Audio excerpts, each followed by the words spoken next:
PMP के एक रुकन हैं सैयद मुस्तफ़ा कमाल। उन्होंने आज नेशनल असेंबली में खड़े होकर भारत की तारीफ करते हुए कहा है कि भारत चांद पर पहुंच गया है और पाकिस्तान का ये आलम है कि पाकिस्तान के बच्चे जो हैं गटरों में गिरकर मर रहे हैं।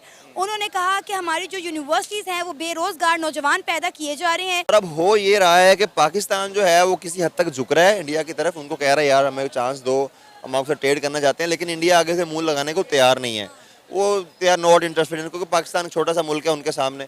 तो वो पाकिस्तान की जो नई सरकार आई है मुस्लिम लीग नून की, जो पाकिस्तान के नए प्राइम मिनिस्टर हैं शहबाज शरीफ साहब, वो बड़े जोरों शोर के साथ चाह रहे हैं कि किस तरह इंडिया के साथ ताल्लुकात बहाल हो जाएं। इवन के पाकिस्तान के कुछ सियासतदान, कुछ सहाफ़ी ये प्रेडिक्शन कर रहे हैं कि अगर एक बार फिर से मोदी की सरकार आ जाती है तो चूंकि इंडिया में इलेक्शन हो रहे हैं तो नरेंद्र मोदी पाकिस्तान का विजिट ज़रूर करेंगे।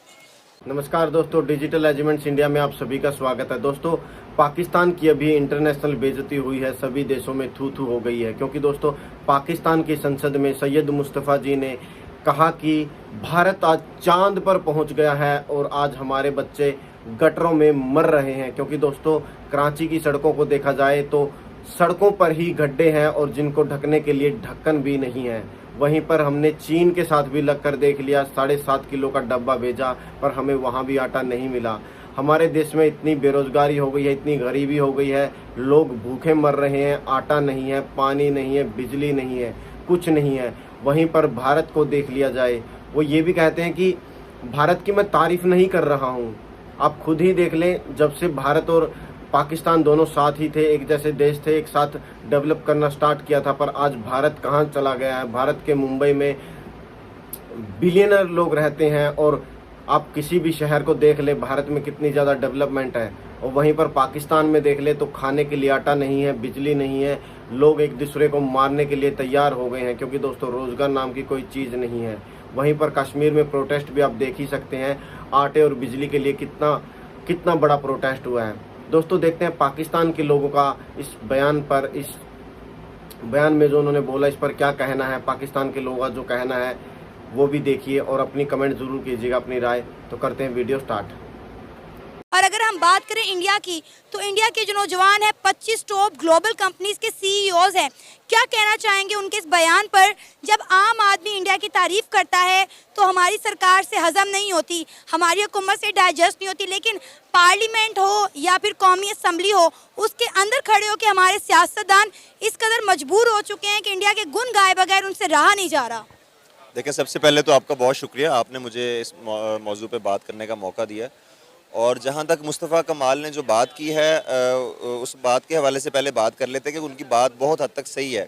लेकिन मुस्तफ़ा कमाल का माजी में और अभी फ़िलहाल जिस पार्टी से उनका ताल्लुक़ है वो बड़ी कंट्रोवर्शियल रही है पाकिस्तान की हिस्ट्री में थ्रू आउट। अल्ताफ़ हुसैन साहब के जो मामला थे रॉ के साथ और इंडियंस के साथ, वो सब लोगों को पता है, सब लोगों को ये बातें अयां हो चुकी हैं।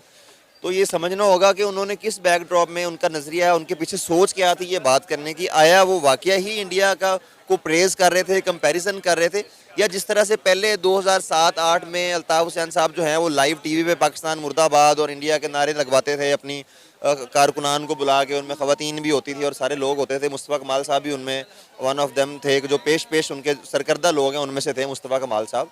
तो ये हमें समझना होगा कि वो किस पैराए में बात कर रहे हैं। आया कि वो वाकई बात उनकी बिल्कुल बजा है, इंडिया हमसे ग्लोबली बहुत आगे जा चुका है। जब भी कोई इंडियन जो है वो फ्रैंकफर्ट एयरपोर्ट या लंदन एयरपोर्ट पर लैंड करता है तो उनकी इमिग्रेशन अलर्ट हो जाती है कि ये ऋषि सोना का कोई रिश्तेदार ही ना हो, क्योंकि ऐसा हो चुका है पहले, ठीक है। तो उनकी इज़्ज़त है, उन लोगों ने अपनी इंस्टीट्यूट को, अपनी एजुकेशन को, उस पर उन्होंने फंडिंग की है, उसको बढ़ाया है, और आज जिसका रिज़ल्ट जो है वो पूरी दुनिया में इज़्ज़त की सूरत में उनको मिल रहा है। लेकिन पार्लियामेंट में इस तरह की बात करना और जिस तरह से माजी में उनका ताल्लुक़ रहा है जिस जमातों से और जिस तरह के वो कारनामे सर अंजाम देते रहे हैं, ये थोड़ा कॉन्ट्रोवर्शियल है। इस तरह से पाकिस्तान को डिग्रेड नहीं करना चाहिए आपको। ठीक है, आप कंपैरिजन करें, वो एक हेल्दी कंपटीशन है, हेल्दी एक डिबेट है, उसको लेकर चलें, आप बताएं। और वाकई ये बात कहीं किसी न किसी हद तक उनकी ठीक भी है कि हमारे बच्चे वाकई गटरों में गिर रहे हैं, गटरों में गिर गिर के मर रहे हैं, कोई ढक्कन नहीं है किसी का, किसी को रात को किसी को मार दिया, इस तरह के बहुत सारे मामलात हैं। लेकिन आप ये देखें ना कि कौमी असम्बली के अंदर खड़े होकर जो है वो भारत की तारीफ की गई है, और ये पहली दफ़ा ऐसा नहीं हुआ, इससे पहले भी कई वाकयात देखने को मिले हैं। पार्लियामेंट में खड़े होकर भी भारत की तारीफें की गई हैं। एक वक्त था कि इन जगहों पर जो है हम ये कहते थे कि भारत हमारा खुला दुश्मन है, हम इंडिया के दांत खट्टे कर देंगे, इंडिया को मुंह तोड़ जवाब देंगे कि लेकिन आज इंडिया ने अपनी कामयाबी से, अपनी तरक्की से मेरा ख्याल है पाकिस्तान को और पाकिस्तान के सियासतदानों को कायल कर लिया कि वो इंडिया की तारीफ किए बगैर रह ही नहीं पा रहे। देखिए, सबसे पहली बात तो ये है कि आज का जो दौर है ना, उसमें आपकी दुश्मनी एक जगह, आपको ट्रेड करनी होती है दूसरे मुल्कों के साथ। अमेरिका चाइना की दुश्मनी पूरी दुनिया जानता है, but America is the biggest trade partner of China. पूरी दुनिया को ये बात भी पता है, उनकी दुश्मनी अपनी जगह, उनकी ट्रेडिंग चल रही है, ठीक है। पाकिस्तान को अब अशद ज़रूरत है इंडिया के साथ ट्रेड करने की, ये खुली और वाज़ेह बात है, कोई माने इसको या ना माने। मैं एज अ पाकिस्तानी इस बात को मानता हूँ, हमें इंडिया की इस टाइम ट्रेड के हवाले से बहुत ज़रूरत है, क्योंकि उसकी मार्केट पोटेंशियल बहुत ज़्यादा है। बड़े बड़े जो कंट्रीज़ हैं इंडिया के साथ ताल्लुकात बना रहे हैं, वो इसी वजह से बना रहे हैं कि इंडिया का ट्रेड पोटेंशियल बहुत ज़्यादा है। पता है ये बात तो वर्ल्ड बैंक भी कह चुका है कि अगर दोनों मुल्कों के दरमियान ट्रेड बहाल हो जाती है तो पाकिस्तान के एक्सपोर्ट में 80% इजाफा हो जाएगा। हाँ जी बिल्कुल यार, दुश्मनी अपनी जगह पे रखो, लड़ो बॉर्डर पे, मार्टर मारो एक दूसरे पे, लेकिन ट्रेड खोलो, बॉर्डर्स खोलो अपने। और अब हो ये रहा है कि पाकिस्तान जो है वो किसी हद तक झुक रहा है इंडिया की तरफ, उनको कह रहा है यार हमें चांस दो, हम आपसे ट्रेड करना चाहते हैं, लेकिन इंडिया आगे से मुंह लगाने को तैयार नहीं है। वो दे आर नॉट इंटरेस्टेड, क्योंकि पाकिस्तान छोटा सा मुल्क है उनके सामने। तो वो पाकिस्तान की जो नई सरकार आई है मुस्लिम लीग नून की, जो पाकिस्तान के नए प्राइम मिनिस्टर हैं शहबाज शरीफ साहब, वो बड़े जोरों शोर के साथ चाह रहे हैं कि किस तरह इंडिया के साथ ताल्लुकात बहाल हो जाएं। इवन के पाकिस्तान के कुछ सियासतदान, कुछ सहाफ़ी ये प्रेडिक्शन कर रहे हैं कि अगर एक बार फिर से मोदी की सरकार आ जाती है तो चूँकि इंडिया में इलेक्शन हो रहे हैं तो नरेंद्र मोदी पाकिस्तान का विजिट ज़रूर करेंगे। देखें, जो शहबाज शरीफ साहब बात कर रहे थे ना, पहले जो मैं बात कर रहा था इंडिया के साथ ट्रेड की, वो मैं अवाम के हवाले से बात कर रहा था, लेकिन शहबाज शरीफ साहब जो बात कर रहे हैं उनमें उनके ज़ाती मफादात हैं।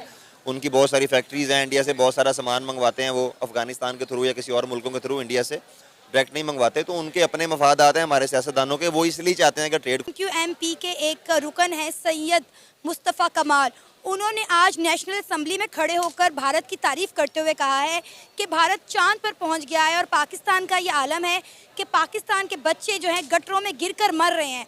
उन्होंने कहा कि हमारी जो यूनिवर्सिटीज़ हैं वो बेरोज़गार नौजवान पैदा किए जा रहे हैं, जबकि अगर हम हमसाए मुल्क भारत में देखें तो उनके जो ग्लोबल टॉप कंपनीज़ हैं 25, उनके CEOs जो हैं वो इंडियंस हैं। क्या कहना चाहेंगे कि वाकई में इंडिया इतनी तरक्की कर गया है कि पाकिस्तान के जो सियासतदान हैं, पाकिस्तान के जो रहनुमा हैं, वो कौमी असम्बली में खड़े होकर आज इंडिया की तारीफ़ कर रहे हैं?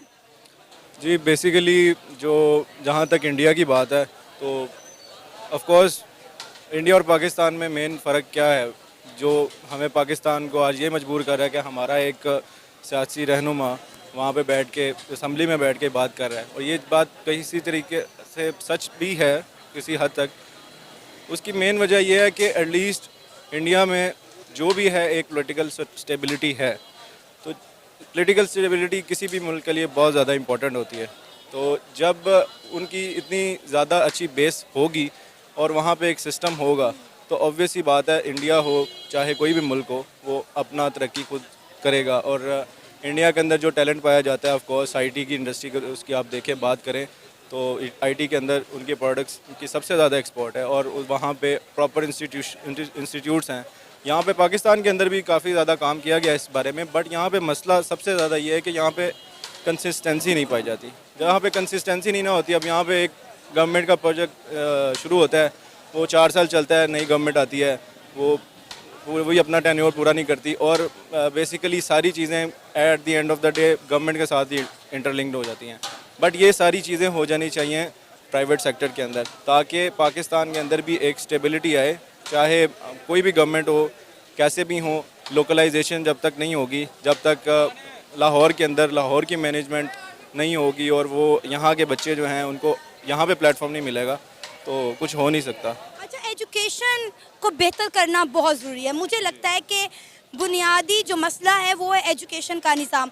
हमने एजुकेशन के तो दोस्तों देखा होगा आपने किस तरह से पाकिस्तान के हालात इतने ज़्यादा ख़राब हो गए हैं कि पाकिस्तान के लोगों का ये कहना है कि जब हम कुछ भारत की तारीफ़ करते हैं या भारत के बारे में कुछ बोलते हैं तो हमारे सियासतदान ये बोलते हैं कि भारत की तारीफ़ नहीं करनी चाहिए, हम भी डेवलप बना रहे हैं अपने देश को, ये कर रहे हैं। पर वो हमेशा संसद में खुद भारत की तारीफ़ें करते रहते हैं, उनका मुंह बंद नहीं हो पाता, हमेशा तारीफ़ पे तारीफ़ करते रहते हैं।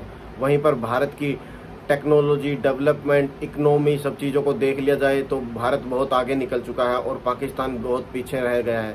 वहीं पर भारत और पाकिस्तान की इकोनॉमी की बात की जाए तो भारत का 1 रुपया और पाकिस्तान के 3.5 रुपये के बराबर हो गया है।